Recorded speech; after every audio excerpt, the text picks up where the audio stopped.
Vinheta de abertura. Fundo azul. Ao centro, círculos tomam o aspecto de um átomo que dá lugar ao globo terrestre que gira em torno do próprio eixo. Círculo branco. Dentro dele, nome do programa. Meio ambiente por inteiro. Paisagem de morros e fábricas. Máquinas trabalhando. Máquina em formato cilíndrico gira. Homem passa cimento em parede e em madeira. Seja muito bem-vindo à era do cimento. Fachada de prédio com varanda. De pequenas a grandes construções, nas casas simples ou luxuosas, nos monumentos e obras no mundo todo tem cimento. Vista aérea da Ponte JK em Brasília. Cimento é o segundo produto mais utilizado no planeta, só perde para a água. É o principal material da construção civil. Sem ele, as obras param.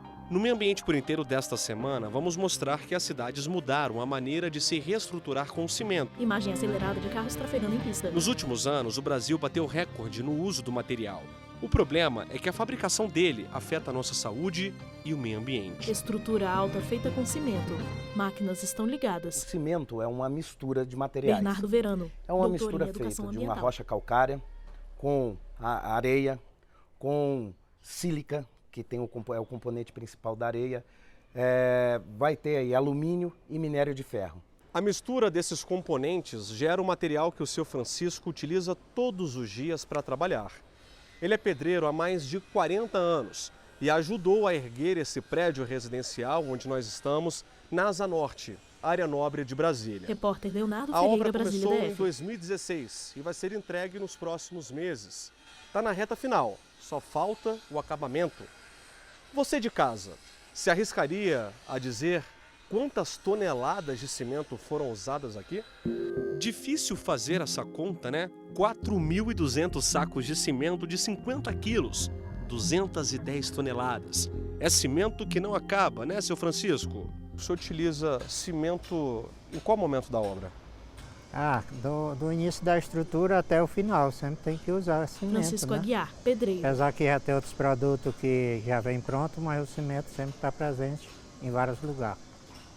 Isso é a realidade, não tem jeito. Francisco trabalha com cimento. Ele tem 63 anos e enfrenta uma rotina pesada. Obra exige esforço, concentração, cuidado e muito cimento. Se não existisse o cimento, como é que seria o seu trabalho? Eu acho que era impossível fazer, né? Porque só com barro não vai segurar nunca. Aí não tem como, né? Sem o cimento não tem como fazer. No Brasil, o cimento começou a ser produzido em escala industrial na década de 1920, com a inauguração de uma grande fábrica. Nos anos seguintes, a produção nacional já ultrapassava as importações. Em 1955, o país já era autossuficiente na produção de cimento. Nos anos 2000, com o marco regulatório da construção civil e a expansão de crédito, o segmento disparou. Em 2012, o consumo de cimento bateu recorde de quase 70 milhões de toneladas. Os dados são do Sindicato Nacional da Indústria do Cimento. Prédio em construção. Cimento pode ser usado na construção civil, na pavimentação asfáltica ou na contenção de barragens, por exemplo. Dependendo da utilidade, a composição muda. Cada tipo de cimento vai ter uma composição entre o calcário, o silício, o alumínio e o minério de ferro. Vão ter porcentagens diferentes. Conforme o país cresce e se desenvolve, a indústria cimenteira não alivia a produção para atender a demanda. Um estudo feito pelo Instituto de Pesquisa britânico Chatham House revela que a atividade é responsável por 8% das emissões de CO2 do mundo. O tema foi debatido na Conferência da ONU sobre Mudanças Climáticas no ano passado na Polônia. Se a indústria do cimento fosse uma nação, seria a terceira maior em emissão de CO2, atrás da China e dos Estados Unidos. Construção de cor predominantemente cinza. Além de doutor em educação ambiental, Bernardo é químico. Ele explica por que no processo de fabricação do cimento o impacto é tão grande a ponto de liberar mais de 1,5 bilhão de toneladas de CO2 por ano no mundo todo. O primeiro momento é homogeneizar essa mistura, onde a gente vai para um homogeneizador e um pré-cozimento, onde a gente chega nesse pré-cozimento a temperaturas elevadas, de até 900 graus Celsius. Então, por isso, a gente precisa de um forno que aqueça. E para esse forno aquecer, a gente precisa de quê? Combustível. E nessa necessidade de combustível, de queima para esse combustível, é que ocorrem emissões de gases do efeito estufa. Também conversamos com esse advogado. Ele explica que o artigo 36 da Lei 9.985 de 2000 determina que a indústria cimenteira faça a compensação ambiental. É uma forma de reduzir os impactos causados pela atividade. No próprio licenciamento ambiental, tem que se prever quais serão os impactos e relacionar esses impactos ou a ações mitigadoras, quando Daniel é possível, Gonçalves, ou a ações advogado. compensatórias, como o próprio nome já diz, né? São ações que vão compensar os bens ambientais direto ou indiretamente afetados. No caso da indústria do cimento, quando ela faz o licenciamento ambiental, ela tem que prever quais serão esses impactos e trazer medidas para compensar, planos de ação e de monitoramento para fazer a compensação ambiental. No mundo, mais de 4 bilhões de toneladas de cimento são produzidas todos os anos. Além de poluir o ar, afeta a saúde de quem mora próximo às fábricas. Com essa grande quantidade de material particulado no ar, a respiração, os meios respiratórios ficam afetados. Então, pessoas que moram próximas não só à indústria, mas também aos locais de fabricação da matéria-prima, da explosão das rochas, sofrem muito com problemas respiratórios. E isso pode ser verificado ao nível de atendimento nos postos de saúde. Homens trabalham na construção de um prédio. No começo do programa, mostramos que cimento é essencial em qualquer obra. Agora falaremos dos impactos causados ao meio ambiente e à saúde humana. Cimento não vai deixar de ser usado. Então, o que pode ser feito? São dois caminhos: construções mais limpas, com menos cimento, e exploração de forma sustentável. Temos alternativas? Temos construções sustentáveis, temos uma outra forma de construção. Mas essas outras formas precisam ser mais difundidas e começar primeiro para pequenas construções, para depois a gente poder ir para grandes construções. Hoje em dia, construir barragens sem o cimento apropriado não é alternativa. As propostas da indústria do cimento para redução de emissão de gases do efeito estufa são ambiciosos, né? Até 2050 eles querem reduzir mais de 30%, aproximadamente 30% da emissão atual de carbono. Então, a tecnologia, a grande questão é a própria estrutura do setor energético do país, que não favorece essa transição para uma produção com menor emissão de carbono. Monte de areia ao lado de construções metálicas. Transição. Caminhão passa em frente à câmera. No próximo bloco, o Meio Ambiente por Inteiro visita uma indústria cimenteira que queima pneus para beneficiar o meio ambiente. Achou estranho? Continue aí que daqui a pouco o Cristiano Oliveira conta essa história. Vinheta. Fundo azul. Animação de um átomo que dá lugar ao planeta Terra, que dá lugar a um círculo branco. No centro, meio ambiente por inteiro. Vinheta. Fundo azul. Animação de um átomo que dá lugar ao planeta Terra, que dá lugar a um círculo branco. No centro, meio ambiente por inteiro. 2 caminhões de coleta de materiais. Indústria em meio a árvores. Você viu no primeiro bloco que o cimento é responsável pela emissão de grande quantidade de CO2 no meio ambiente. E também o quanto é indispensável para todos nós. Agora, eu faço uma pergunta. Você sabe como é feito o cimento? Neste bloco, vamos responder, pelo menos em parte. É que cada indústria guarda segredo da fórmula exata da produção. Então, vamos falar dos componentes que não podem faltar. No piso desta sala estão eles: gesso, pozolana, uma rocha de origem vulcânica, argila, hematita e calcário. Vamos entender melhor do lado de fora desta indústria. Repórter É muito Cristiano comum Oliveira, que uma indústria Fercal cimenteira, para diminuir os custos de transporte, fique bem perto ou até mesmo dentro de uma área de mina de calcário, principal componente na formação do cimento. É o caso desta aqui. Esta mina tem décadas de extração de calcário e a expectativa é que a extração aqui dure pelo menos mais 100 anos. A profundidade dessa mina está em torno de 300 metros. Dentro da mina, 2 caminhões extraem calcário. Não podemos ir lá embaixo. Questões de segurança. Vistos de cima, os caminhões que trabalham 24 horas por dia parecem de brinquedo. Mas acreditem, carregam toneladas de calcário ladeira acima, o tempo todo. Caminhão passa na frente da câmera. Da mina de calcário para um enorme amontoado de pneus triturados. Tem também palha de arroz. Mas o que esses 2 elementos têm a ver com o cimento? É que são combustíveis alternativos usados no processo de fabricação. Existem vários benefícios, né, fazer a substituição do combustível tradicional. benefícios diretos e indiretos. Fernanda Burda, Eu posso citar alguns, por exemplo. Alternativos da Um deles é a questão de redução da utilização do combustível tradicional. A outra é a redução de CO2, eliminação dos passivos ambientais dos pneus que ficam no meio ambiente e também a eliminação dos criadouros do mosquito da dengue, que todos sabem que o pneu é um grande vilão nesse sentido. Não dá para menosprezar a importância de interferir o mínimo possível no meio ambiente. A indústria que faz isso perde mercado. Para incentivar os combustíveis alternativos, a indústria cimenteira é orientada e fiscalizada pelo Conselho Empresarial Mundial de Desenvolvimento Sustentável. Buscamos, nesse sentido, indicadores que possam medir o nosso desempenho, de maneira a reduzir os efeitos danosos da atividade. Paulo Camilo Pena, a busca presidente da do Sindicato eficiência, Nacional da a Indústria busca do de Cimento. alternativas de combustíveis e alternativas de matéria-prima, com foco principalmente nos efeitos deletérios da atividade industrial.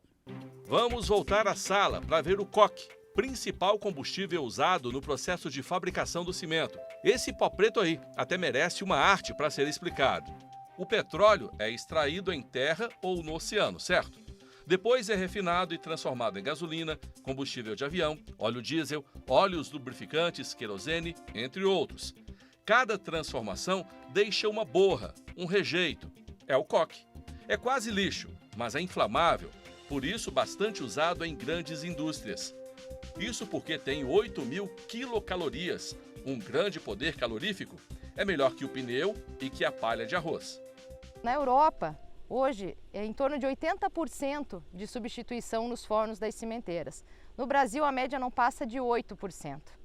Tá? Então, a gente tem um desafio grande e o pedido é para que toda a sociedade se mobilize, se sensibilize de que é importante destinar os pneus corretamente para se juntar a nós e fazer essa corrente do bem, para que evitar a contaminação ambiental, proliferação do mosquito da dengue, que realmente é um problema de saúde pública.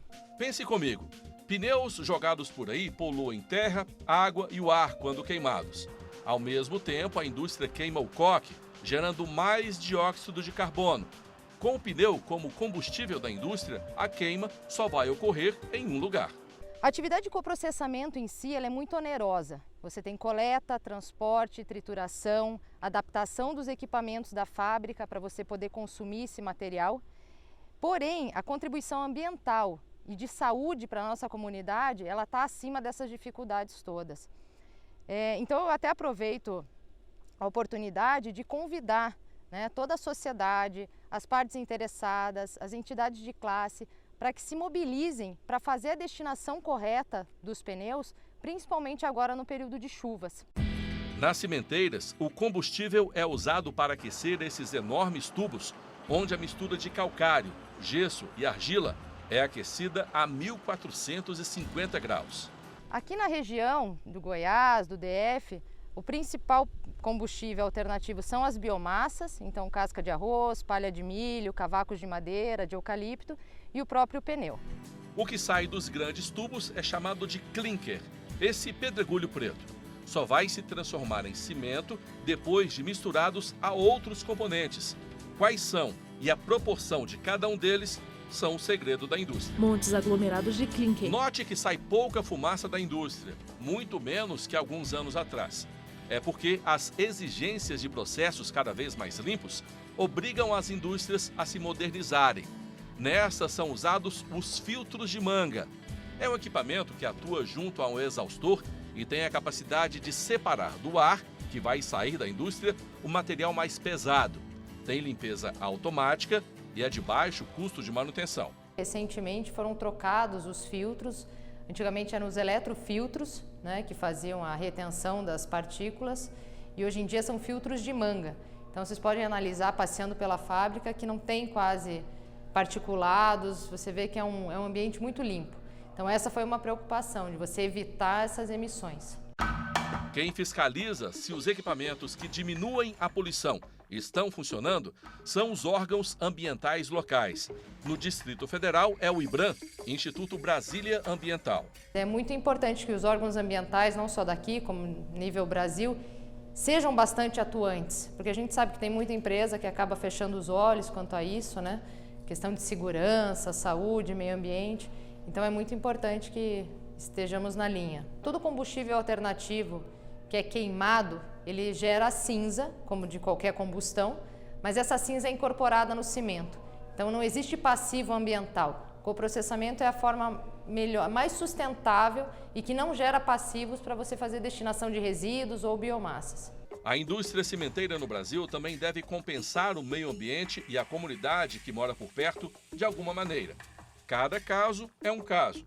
No Distrito Federal, as empresas que fabricam o cimento tiveram de ajudar em diversas áreas. Foram feitas escolas, questão de pavimentação aqui da comunidade, treinamentos, palestras, né, que envolvam educação ambiental da população. Então tem várias ações que a gente pode, com certeza tem isso detalhado, né, que é informado tanto para a comunidade quanto para os órgãos reguladores, mas existe uma preocupação muito grande, porque afinal de contas existe uma comunidade próxima, né, e de uma forma ou de outra a gente está muito próximo deles. E a gente precisa realmente fazer essa compensação para evitar, né, qualquer problema que venha a surgir. Problemas na fabricação do cimento ou nos equipamentos usados como filtragem são apontados nesta sala. Cada monitor indica o andamento em um ponto da fábrica, em tempo real. Tela com imagens de monitoramento. Transição. Homem trabalha em estrutura. No próximo bloco, Léo Ferreira vai mostrar um exemplo de construção que usa pouco cimento. O meio ambiente por inteiro volta já. Vinheta. Fundo azul.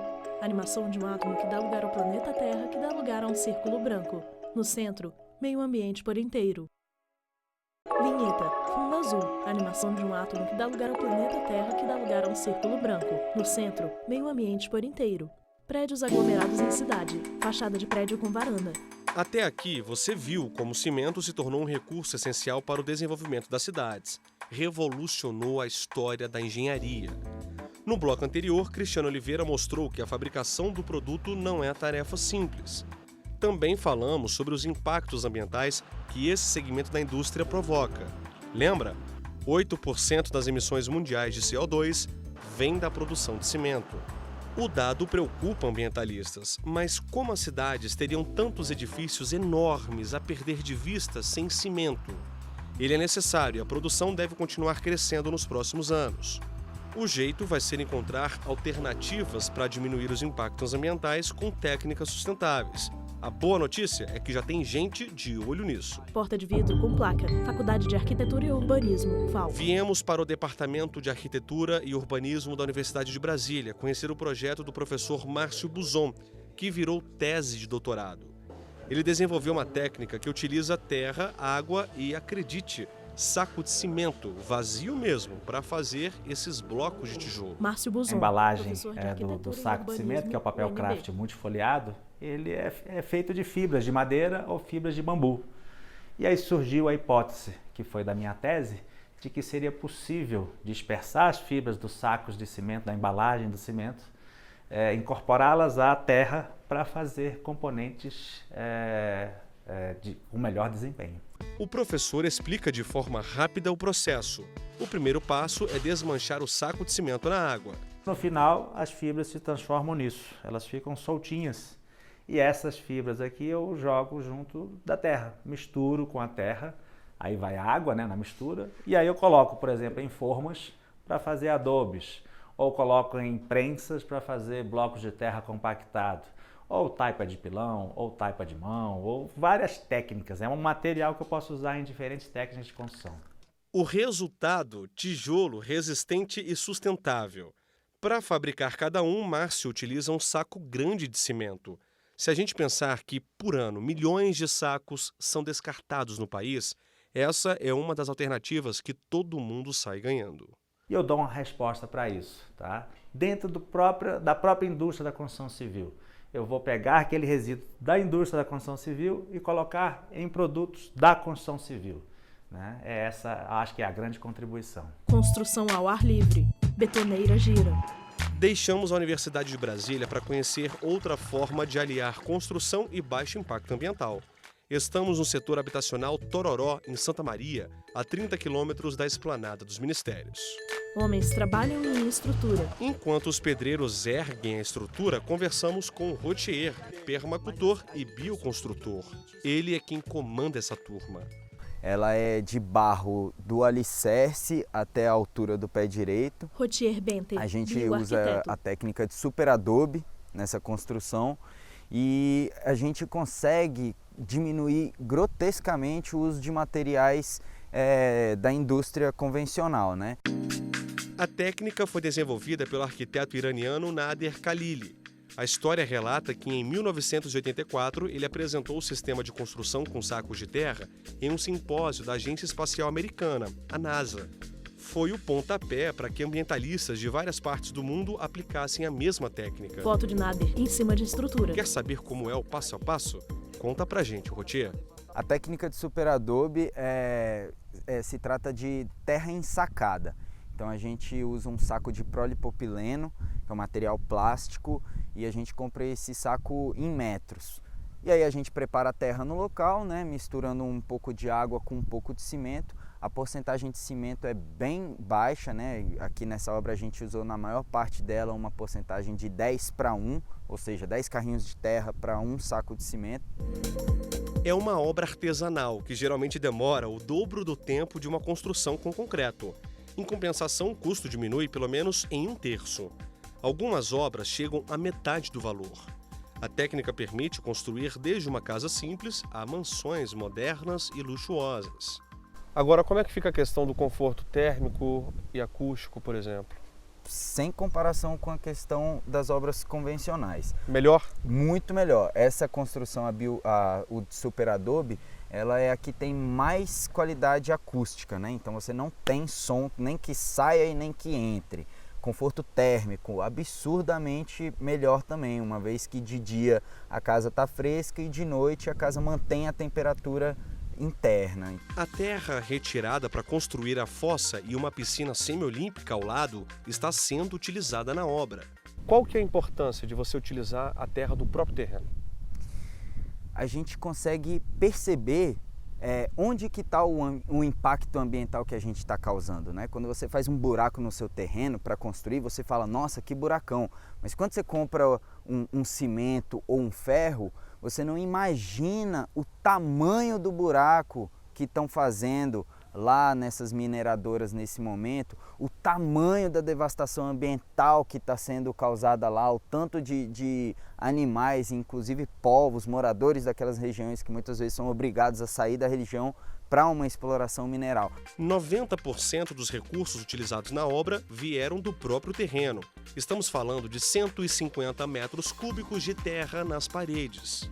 Em relação à construção convencional, você tem um monte de elementos que são trazidos de outros estados, que tem gasto com transporte, caminhão, estrada, e todo esse impacto ambiental vai para além do que a gente consegue até imaginar. Quando você faz uma bioconstrução, você consegue perceber todos os pequenos impactos ambientais que você causa e futuramente você pode até reaver isso, né? E aqui atrás tem... Essa senhora de sorriso largo é a advogada e artista plástica Tânia Borém.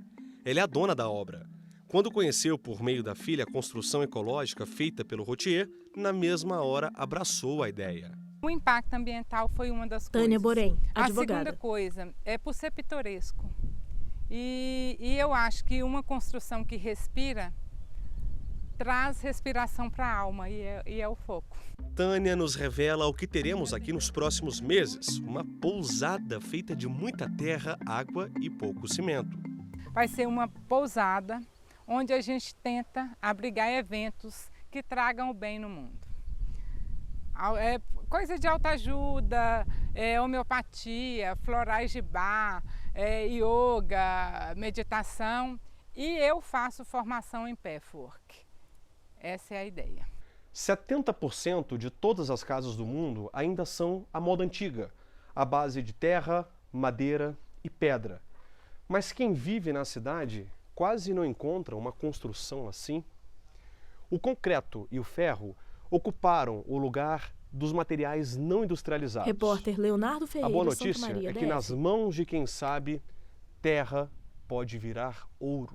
A gente sabe que numa obra convencional, se ela for derrubada, por exemplo, é difícil você conseguir encontrar uma utilidade para aquele entulho. Numa obra como essa, se a gente derruba, o que acontece? Qual o cenário que nós temos? O cenário é o seguinte, a gente consegue transformar de volta todo esse material em natural. Ele volta a ser o que era, ele volta a ser solo. Inclusive, nessa construção você tem sementes armazenadas dentro dessas paredes. Elas estão lá prensadas, né? Foram compactadas, e quando essa obra um dia resolver ser demolida, dali começam a nascer de novo árvores dessas paredes. A bioconstrução com a técnica do superadobe é indicada para obras com até 3 pavimentos. Passou disso, por questão de segurança, a obra deve seguir o protocolo da construção civil. O Rotier acredita em um mundo mais equilibrado, com grandes obras com mais terra e menos cimento. Para a gente resumir tudo o que nós conversamos até agora, é uma construção à moda antiga com um toque atual da modernidade. Léo, exatamente. Porque a gente tem que perceber que o momento que a gente está vivendo do planeta Terra requer consciências de cada uma das nossas ações. Então não significa que a gente vai voltar a morar naquela casinha do interior. Não, significa que a gente está se preocupando com os elementos, com as questões ambientais e sociais que têm as nossas ações. A estrutura da casa é de camadas de cor cinza clara. Transição. Tânia e Rotier caminham dentro da construção. Com essa mensagem otimista de quem luta por um mundo mais saudável, a gente encerra o Meio Ambiente por Inteiro dessa semana. Mas não se esqueça, nosso site é tvjustiça.jus.br. Acesse no YouTube TV Justiça Oficial. Se quiser entrar em contato com nossa produção, o e-mail é meioambienteporinteiro@stf.jus.br. Até a próxima semana. Créditos. Produção: Rayane Ribas. Reportagem: Cristiano Oliveira e Leonardo Ferreira. Edição de texto: Cristiano Oliveira. Cinegrafia: Francisco Cosme e Lúcio Ribeiro. Assistência técnica: Josenildo Júnior e o Eric Rodrigues. Edição de pós-produção: Paulo Mendonça. Videografismo: Leonardo Veloso. Núcleo de programação: Rosa Lazen. Núcleo técnico: Fábio Guedes. Núcleo de produção de programas: Flávio Soledade. Supervisão: Coordenadoria de Gestão da TV e Rádio Justiça. Secretaria de Comunicação Social, STF. Realização: TV Justiça 2019.